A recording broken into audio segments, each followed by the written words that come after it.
नमस्कार, मैं शेखर भारद्वाज। दुनिया के सबसे अधिक आबादी वाले लोकतंत्र में सांसदीय प्रक्रियाओं को कमज़ोर किए जाने को लेकर देश में बढ़ती बेचैनी के बीच भारत की संसद का विशेष 5 दिवसीय सत्र आयोजित किया जा रहा है।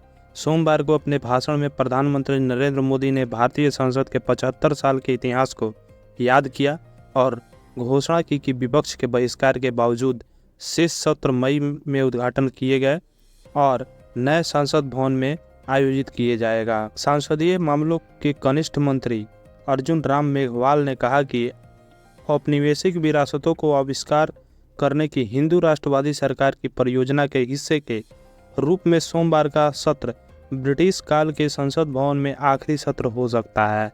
संसद के सदस्यों को अंधेरे में रखने के लिए काफ़ी दबाव के बाद मोदी सरकार ने पिछले हफ्ते विशेष सत्र के लिए एजेंडा आइटम की एक नई अस्थायी सूची जारी की, जिसमें शुरुआत में कानून के 5 टुकड़े पारित करना शामिल था, लेकिन बाद में इसे बढ़ाकर 8 कर दिया गया। हालांकि विपक्षी सांसदों का कहना है कि वे आश्वस्त हैं कि सरकार के पास भी आश्चर्यजनक कानून है। आरंभ में सूचीबद्ध कम से कम 2 कानून विवादास्पद हैं। एक प्रेस पर सख्त सरकारी नियंत्रण की मांग करता है और दूसरा भारत के चुनाव आयोग (ECI) पर भारतीय मीडिया रिपोर्टों में सोमवार को कहा गया कि विशेष सत्र में चुनाव आयुक्तों की नियुक्ति संबंधी विधेयक पर विचार नहीं किया जाएगा, लेकिन यदि ये कानून पारित हो गए तो अप्रैल में होने वाले आम चुनाव पर असर पड़ सकता है, जिसमें सत्तारूढ़ भारतीय जनता पार्टी तीसरे कार्यकाल की तलाश करेगी। 2024 के चुनाव से पहले भारतीय राष्ट्रीय कांग्रेस के नेतृत्व में विपक्षी दलों ने संयुक्त रूप से एक छत्र गठबंधन के तहत लोकतंत्र को बचाने की लड़ाई लड़ी है, जिसे भारत नाम दिया गया है, जो कि भारतीय राष्ट्रीय विकासात्मक समावेशी गठबंधन का संक्षिप्त नाम है। अटकलें लगाई जा रही है कि सरकार भारत का आधिकारिक नाम बदलकर सिर्फ भारत करने पर विचार कर रही है, जिससे इसे यूरोपीय समकक्ष को हटा दिया जाएगा। इस विचार को भाजपा के व्यापक आख्यान के हिस्से के रूप में देखा जाता है, जिसका उद्देश्य भारतीय दिमागों को उपनिवेशवाद से मुक्ति देना है और हिंदी भाषा के प्रभुत्व पर जोर देना है। इस विचार को तुरंत देश में विभाजित प्रतिक्रियाएं मिली। ज़्यादातर राजनीतिक आधार पर कई लोगों का मानना है कि यह महज एक नौटंकी है, जिसका उद्देश्य राष्ट्रवादी भावनाओं को भड़काना, चुनाव से पहले मतदाताओं को विभाजित करना और ध्रुवीकरण करना है। इस बीच मोदी सरकार संघीय, राज्य और स्थानीय स्तर पर एक साथ चुनाव कराने के विचार पर विचार कर रही हैं। एक राष्ट्र एक चुनाव का विचार अपनी सभी व्यवहारिक कठिनाइयों के साथ विपक्ष के निशाने पर आ गया है, जिसने इसके अलोकतांत्रिक और संघवाद के लिए खतरा बताया है। संसद में विपक्षी सदस्य प्रियंका चतुर्वेदी ने अल जजीरा को बताया, एक चुनाव का विचार देश के संघीय ढांचे को दरकिनार कर देता है। सरकार प्रस्ताव की गैर व्यवहार्यता की उपेक्षा करती है। इस विचार का संबंध देश के चुनाव प्रक्रिया को इस उम्मीद में बदलने के लिए है कि इससे उन्हें भाजपा की शक्ति को मजबूत करने में मदद मिलेगी। उन्होंने कहा, इस साल के अंत में 5 राज्यों उत्तर में राजस्थान, छत्तीसगढ़ और मध्य प्रदेश, दक्षिण में तेलंगाना और उत्तर पूर्व में मिजोरम में चुनाव होंगे, जिन्हें अगले साल के राष्ट्रीय चुनाव की शुरुआत के रूप में देखा जा रहा है। सरकार पहले ही एक विधेयक पेश कर चुकी है जो सुप्रीम कोर्ट के हालिया फैसले को चुनौती देता है, जिसमें चुनाव से पहले ECI के लिए अधिक स्वतंत्रता का आह्वान किया गया है। अपने 2 मार्च के फैसले में शीर्ष अदालत ने आयोग के 3 सदस्यों की नियुक्ति पारदर्शी और स्वतंत्र प्रक्रिया के माध्यम से सुनिश्चित करने के लिए एक प्रणाली की कमी पर चिंता व्यक्त की। इस मुद्दे को संबोधित करने के लिए अदालत ने अस्थायी रूप से मुख्य न्यायाधीश, प्रधानमंत्री और विपक्ष के नेता की एक समिति की स्थापना की, जो संसद द्वारा नई नियुक्ति प्रक्रिया स्थापित होने तक नियुक्तियों की निगरानी करेगी। हालांकि सरकार के प्रस्तावित विधेयक में मुख्य न्यायाधीश को हटा दिया गया है और उसके स्थान पर एक नामांकित कैबिनेट मंत्री को रखा गया है, जिससे सरकार को पोल पैनल के सदस्यों के चयन पर निर्णायक वोट मिल जाएगा। इस प्रकार सुप्रीम कोर्ट के फैसले की अवहेलना होगी। सुप्रीम कोर्ट के फैसले का इरादा चुनाव आयोग को कार्यकारी नियंत्रण से अलग करना था। प्रस्तावित समिति इस फैसले की भावना को पराजित करेगी, नई दिल्ली स्थित वकील संजय घोष ने अल जजीरा को बताया। हालांकि संसद के विशेष सत्र के लिए अस्थायी एजेंडा सूची के नाम बदलने या एक चुनाव के विचार पर किसी संभावित कानून का संकेत नहीं देती है, लेकिन मोदी सरकार अप्रत्याशित विधायी कार्यों के साथ विपक्ष को अंधा करने के लिए जानी जाती है। 5 अगस्त 2019 को मोदी सरकार ने संसद को उस समय आश्चर्यचकित कर दिया जब उसने भारत के एकमात्र मुस्लिम बहुल राज्य भारत प्रशासित कश्मीर की आंशिक स्वायत्तता और राज्य का दर्जा रद्द करने के लिए एक विधेयक पेश किया। पिछली रात विवादित क्षेत्र में कर्फ्यू और संचार ब्लैकआउट लगाया गया था और इस कदम के खिलाफ विरोध प्रदर्शन को रोकने के लिए पूर्व मुख्यमंत्रियों के सहित हजारों लोगों को घर में नज़रबंद कर दिया गया था। सुप्रीम कोर्ट ने इस महीने की शुरुआत में चुनौतियों की सुनवाई पूरी करने के बाद निरस्तीकरण की संवैधानिक वैधता पर अभी तक अपना फैसला नहीं सुनाया है। इन घटनाओं में एक आम बात यह है कि संसद सहित लोकतांत्रिक संस्थानों को कमजोर करने और स्थापित प्रक्रियाओं की उपेक्षा के लिए मोदी सरकार की बढ़ती आलोचना हो रही है। विपक्षी नेताओं ने व्यापक और सूचित बहस के उचित परिश्रम के बिना महत्वपूर्ण कानूनों को पारित करने के लिए संसद में अपने क्रूर बहुमत का इस्तेमाल करने के लिए बार बार भाजपा पर हमला किया है। विपक्षी नेताओं ने व्यापक और सूचित बहस के उचित परिश्रम के बिना महत्वपूर्ण कानूनों को पारित करने के लिए संसद में अपने क्रूर बहुमत का इस्तेमाल करने के लिए बार बार भाजपा पर हमला किया है। भाजपा और उसके सहयोगी के पास संसद के 543 सीटों वाले निचले सदन में 303 सदस्यों के साथ एक आरामदायक बहुमत है और उच्च सदन में एक मामूली बहुमत है जो गैर गठबंधन मित्र दलों के समर्थन पर निर्भर है। परिणाम स्वरूप आलोचकों का मानना है कि भारत की संसद, जिसे राजनीतिक कार्यपालिका पर निगरानी रखने का काम सौंपा गया है, अपनी लोकतांत्रिक भूमिका में विफल हो रही है। ओपी जिंदल ग्लोबल यूनिवर्सिटी के अर्थशास्त्र के प्रोफेसर और centre for new economics studies के निदेशक दीपांशु मोहन ने अल जजीरा को बताया कि पिछले 4 वर्षों में हमने संसदीय कामकाज में एक बिगड़ती प्रवृत्ति देखी है जिसे सुधारना संभव नहीं है। 1999 से 2004 तक भारत में भाजपा की पहली सरकार और 2014 के बाद से मोदी के कार्यकाल के बीच तुलना करते हुए मोहन ने पाया कि लोकतांत्रिक प्रक्रिया और विधेयकों की विधायी जांच में पार्टी के अपने विश्वास से भारी विचलन हुआ है। जब विधायी जांच की प्रक्रिया और संसदीय अनुमोदन की लोकतांत्रिक उचित प्रक्रिया में अधिक विश्वास होता है, जैसे कि 1999 और 2004 की भाजपा सरकार के दौरान थी, आप देखेंगे कि इस सरकार के प्रदर्शन पर सकारात्मक प्रभाव पड़ता है। उस समय कई बड़ी चीज़ें हासिल की गई और सरकार ने अर्थव्यवस्था के लिहाज से बेहतर प्रदर्शन किया, मोहन ने कहा। संसदीय निरीक्षण में यह कथित विफलता वैश्विक मंच पर भारत की लोकतांत्रिक गिरावट के बारे में व्यापक चिंताओं को प्रतिबिंबित करती है।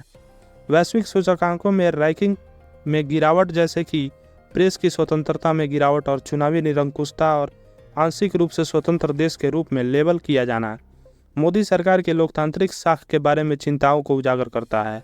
पिछले महीने समाप्त हुए संसद के मानसून सत्र में सरकार ने कई महत्वपूर्ण विधेयक पारित किए और चुनाव से पहले आगामी सत्रों में इस तरह के और कानून बनाने की योजना बनाई है। विशेषज्ञों का कहना है कि इनमें से कई कानून अभिव्यक्ति की स्वतंत्रता को और अधिक बाधित कर सकते हैं, नागरिकों पर राज्य का नियंत्रण बढ़ा सकते हैं और अन्य मौलिक अधिकारों को नकारात्मक रूप से प्रभावित कर सकते हैं। अधिक चिंताजनक बात यह है कि इनमें से कई कानून बहुत कम या बिना किसी बहस और परामर्श के पारित किए गए। विपक्ष को उन्हें चुनौती देने या संशोधन का सुझाव देने का अवसर नहीं दिया गया। उदाहरण के लिए इस वर्ष संसद का मानसून सत्र सबसे कम उत्पादक सत्रों में से एक था, लेकिन इसमें संसद की मंजूरी हासिल करने वाले सबसे अधिक विधेयकों में से एक देखा गया। एक रिपोर्ट के अनुसार संसद के निचले सदन ने 22 विधेयकों को पारित करने के लिए केवल 14 घंटे खर्च किए। इंडियन एक्सप्रेस अखबार ने प्रत्येक विधेयक पर औसतन केवल 40 मिनट तक चर्चा हुई। कुछ को केवल 2 या 3 मिनट की चर्चा के बाद पारित किया गया। रिपोर्ट में कहा गया कि उच्च सदन में जहां सरकार के पास कम बहुमत है, उसके द्वारा पारित 25 विधेयकों में से 10 पर 1 घंटे से भी कम चर्चा हुई। हाल के वर्षों में संसदीय सत्र उन मुद्दों पर विपक्षी सांसदों के विरोध और प्रदर्शन से लगातार प्रभावित हो रहे हैं जिनके बारे में उनका कहना है कि ये मुद्दे राष्ट्रीय महत्व के हैं और संसद में अधिक चर्चा के योग्य हैं। हालांकि मोदी सरकार ने संसद में उन बहसों का विरोध किया है जो उसकी कमियों को उजागर कर सकती थी। इसके बजाय उसने बिना चर्चा के कानून पारित करने के लिए विरोध प्रदर्शनों के दौरान अराजकता का इस्तेमाल किया है। मानसून सत्र में विपक्ष पूर्वोत्तर राज्य मणिपुर में जारी जातीय हिंसा को मानवीय संकट पर बहस चाहता था। उन्होंने मांग की कि निचले सदन के नेता के तौर पर मोदी को इस मामले पर बयान देना चाहिए। हालांकि सरकार ने न केवल कई दिनों तक मणिपुर पर बहस का विरोध किया, बल्कि मोदी भी लगभग पूरे सत्र के लिए संसद से दूर रहे, जब तक कि उन्हें विपक्ष द्वारा अपनी सरकार के खिलाफ लाए गए अविश्वास प्रस्ताव का बचाव करने के लिए उपस्थित होने के लिए मजबूर नहीं किया गया। हमारे पास ऐसी स्थिति है जहां अराजकता का निर्माण सत्ता में सरकार के पक्ष में काम कर रहा है। यह सरकार को बहुत कम समय में बिना किसी ठोस चर्चा के विधेयक पारित कराने का अवसर देता है, विद्वान मोहन ने कहा।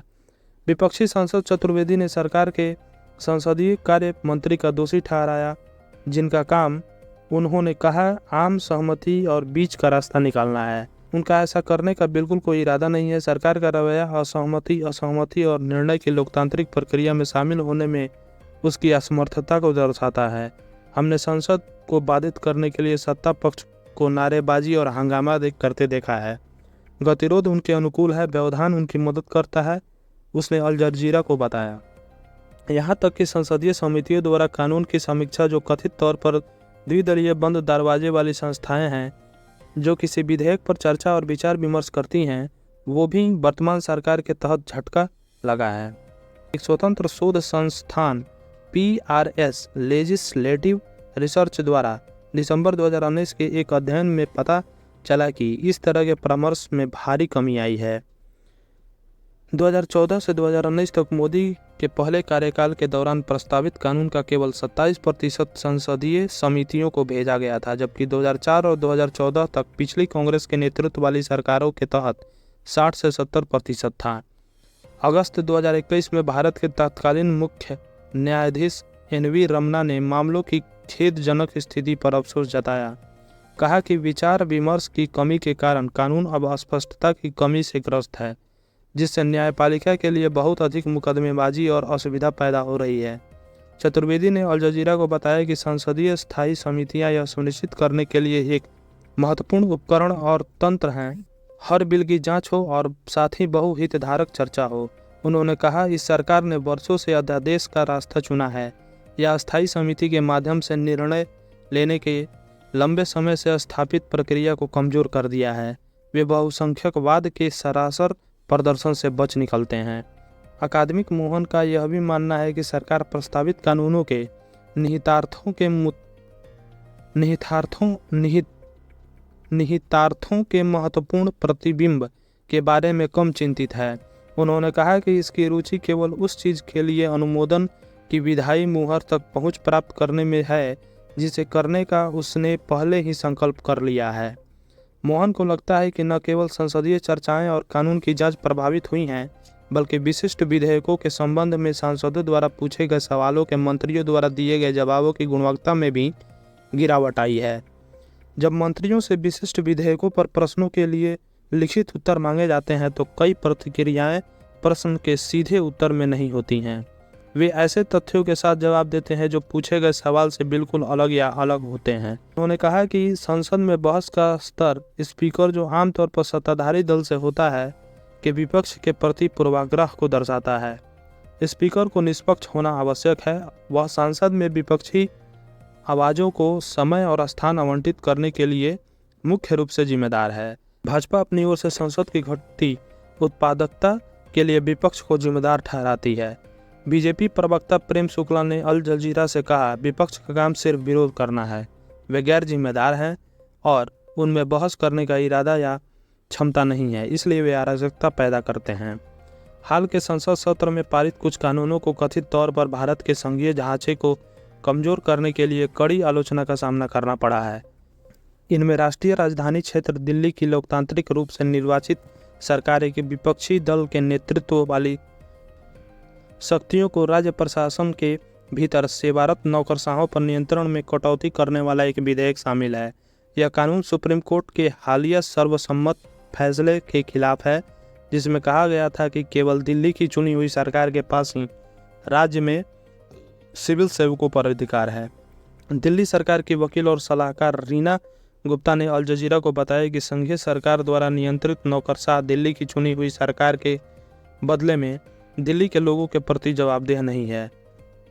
नौकरशाहों और असहयोग से प्रमुख परियोजनाओं और योजनाओं पर काम प्रभावित हुआ है, जिससे दिल्ली में अस्वस्थ स्थिति पैदा हो रही है। केंद्र में भाजपा सरकार ने न केवल लोगों के जनादेशों का अपमान किया है, जवाबदेही की ट्रिपल चेन की अच्छी तरह से स्थापित संवैधानिक योजना को भी तोड़ दिया है। उन्होंने कहा, दिल्ली बिल लोगों की इच्छा के दिन दहाड़े डकैती का मामला है। मोदी सरकार ने एक डेटा संरक्षण कानून भी पारित किया, जिसकी किसी व्यक्ति की निजता के अधिकार को सुनिश्चित करने के लिए बहुत कम प्रयास करने के लिए व्यापक रूप से आलोचना की गई है। विशेषज्ञों के अनुसार कानून सरकार और उसकी एजेंसियों को कानून के प्रावधानों से व्यापक छूट देता है, जब कम जवाबदेही को प्रोत्साहित करता है और पारदर्शिता को कम करता है। डिजिटल अधिकार वकालत समूह इंटरनेट फ्रीडम फाउंडेशन के वरिष्ठ मुकदमेबाजी वकील तन्मय सिंह ने अल जजीरा को बताया कि यह कानून भारतीयों को पर्याप्त सुरक्षा प्रदान नहीं करता है, जैसा कि कोई डेटा संरक्षण कानून से उम्मीद करेगा। इसके बजाय यह डेटा प्रोसेसिंग के वाणिज्यिक मूल्य को प्रोत्साहित करने के लिए प्रतीत होता है। यह सुप्रीम कोर्ट के फैसले के अनुरूप नहीं है। सरकार की परामर्श प्रक्रिया में कई कमियां थीं और संबंधित मंत्रालय द्वारा परामर्श प्रतिक्रियाओं को सार्वजनिक नहीं किया गया है। उन्होंने कहा, सरकार पर सूचना का अधिकार अधिनियम को कमजोर करने का भी आरोप है, जो सार्वजनिक संस्थानों में पारदर्शिता ढांचा प्रदान करता है। आलोचकों ने इस कानून को कमजोर करने के लिए सरकार की निंदा की, जिसने भ्रष्टाचार के कई मामलों को उजागर करने की मदद की है और सरकार की जवाबदेही सुनिश्चित की है। एक और विधेयक जो लगभग बिना किसी बहस के संसद में पारित हो गया, वह विवादास्पद वन संशोधन विधेयक 2023 था, जिसे सैकड़ों प्रतिष्ठित पारिस्थितिकीविदों द्वारा वापस लेने की मांग को नजरअंदाज कर दिया गया था, जिन्होंने कहा था कि यह भारत की जैविक विविधता और वन निवास समुदायों को गंभीर रूप से प्रभावित करेगा। इन कानूनों के पारित होने पर सरकार को घेरने की विपक्षी सांसदों की कोशिश सफल नहीं हुई। मानसून सत्र के आखिरी दिन गृह मंत्री अमित शाह ने 3 आपराधिक कानून सुधार विधेयक पेश किए, जो मौजूदा औपनिवेशिक युग के आपराधिक कानून कोड में बदलाव का प्रस्ताव करते हैं।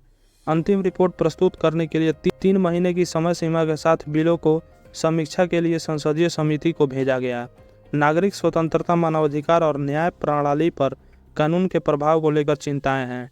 कई लोगों का मानना है कि नए कोड मौजूदा दंड संहिता के साथ लंबे समय से चली आ रही समस्याओं का समाधान नहीं करते हैं। इससे भी बदतर, वे सदियों पुरानी आपराधिक न्यायशास्त्र को अस्थिर कर देंगे, जबकि पहले से ही तनावपूर्ण आपराधिक न्याय प्रणाली पर और बोझ डाल देंगे। वकील घोष ने अल जजीरा को बताया कि कानूनों पर विचार नहीं किया गया है, कोई ठोस बदलाव नहीं हुआ है। हम किसी सामान्य कानून से नहीं बल्कि बुनियादी आपराधिक कानूनों से निपट रहे हैं।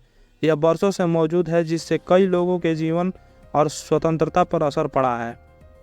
यह कानून प्रवर्तन एजेंसियों, वकीलों, न्यायाधीशों के लिए परिचित एक कानून है और केवल बदलाव के लिए पूरी चीज़ों को अचानक उलट देना कुछ हद तक सावधानी के साथ देखा जाना चाहिए। उन्होंने कहा, बिल को नई बोतल में पुरानी शराब का मामला बताते हुए घोष ने उदाहरण दिया कि कैसे राजद्रोह के खिलाफ कानून राजनीतिक असंतुष्टों और पत्रकारों के खिलाफ व्यापक रूप से इस्तेमाल किए जाने वाला औपनिवेशिक युग का अपराध नए बिल में पिछले दरवाजे से लाया गया है। सुप्रीम कोर्ट द्वारा 2022 में इस पर रोक लगाने के बावजूद विपक्ष का कहना है कि वह चिंतित है कि सरकार परामर्श और विचार विमर्श प्रक्रिया को नज़रअंदाज कर रही है। उनका डर गृह मंत्री शाह के हालिया बयानों से और भी बढ़ गया है, जो अगले साल के चुनावों से पहले संसद में इन विधेयकों को तेजी से लाने के भाजपा के संकल्प का सुझाव देता है। ऐसी कोई जल्दबाजी नहीं है कि हमें नए इन कोडों के साथ जल्दबाजी क्यों करनी चाहिए। घोष ने कहा, अधिक खुला विचार विमर्श और परामर्श होना चाहिए, जैसा कि सरकार ने श्रम संहिताओं के साथ किया था। एक अन्य कदम जो भारत की पहले से ही गिरती वैश्विक प्रेस स्वतंत्रता रैंकिंग को और कम कर सकता है। सरकार ने एक विधेयक पेश किया जो राज्य की शक्तियों को बढ़ाकर और समाचार पत्रों और पत्रिकाओं के कामकाज पर अधिक दखल देने वाली जांच जोड़कर समाचार पत्रों, पत्रिकाओं और पुस्तकों को विनियमित करने का प्रयास करता है। पत्रकारों और संपादकों के गैर लाभकारी संगठन एडिटर्स गिल्ड ऑफ इंडिया ने विधेयक को कठोर और मनमाना करार दिया है।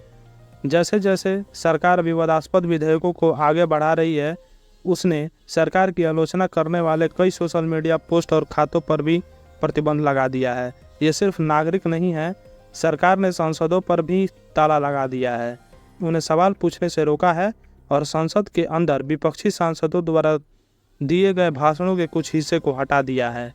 नमस्कार, मैं शेखर भारद्वाज।